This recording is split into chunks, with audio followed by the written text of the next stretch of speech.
हम ये समझते हैं कि इंडिपेंडेंट डे, संविधान दिवस और रिपब्लिक डे सब में क्या किसे समझते हैं, और संविधान को 2 महीने लेट क्यों किया गया, बना के उसे लागू क्यों नहीं किया गया था 2 महीने बाद। 15 अगस्त 1947 को हम आजाद हो गए, हम अंग्रेजों से आजाद हो गए। हालांकि उस समय भी हमारे ऊपर फ्रांस का कब्जा था और पुर्तगालियों का कब्जा था। तो वो लोग पुर्तगाली फाइनली 1961 में गए सब गोवा को आजाद करके, सबसे बाद में गोवा आजाद हुआ।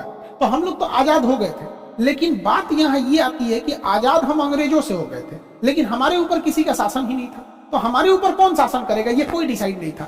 इसलिए 15 अगस्त 1947 को हम आजाद हो गए थे, इसलिए उस दिन हम आजादी दिवस, इंडिपेंडेंट डे मनाते हैं। लेकिन हम लोग के ऊपर अंग्रेज कहे थे कि हम आपको फाइनली छोड़ के तभी जाएंगे जब आप संविधान बना लेंगे तब। तो हम लोग संविधान 1946 से 1949 के बीच में बनाए, जो फाइनली बन के तैयार हुआ 26 नवंबर 1949 को। इसलिए 26 नवंबर 1949 को हम कहते हैं संविधान दिवस। तो आजाद हो गए, संविधान हो गया यहाँ पे। लेकिन जब तक ये संविधान लागू नहीं हो जाता, हम कैसे कहेंगे हमारे ऊपर किसका शासन चल रहा है। रियलिटी में देखिएगा हमारे ऊपर किसका शासन है, संविधान का।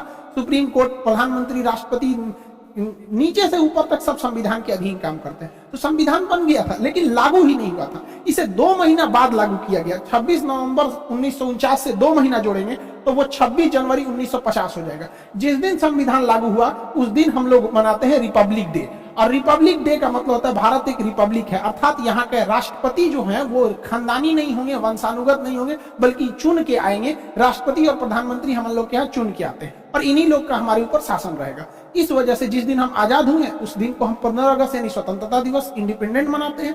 संविधान जिस दिन बनकर तैयार हुआ था कि उसको मनाते हैं 26 नवंबर को संविधान दिवस। लेकिन जिस समय हमारे ऊपर उस संविधान को लागू कर दिया गया, हम लोगों को संविधान के अधीन किया गया, उस दिन को हम मनाते हैं 26 जनवरी के रूप में, रिपब्लिक डे के दिन। यह हम टोटल मैटर ये समझिए कि इसे 2 महीना लेट क्यों किया गया था, ये समझना है।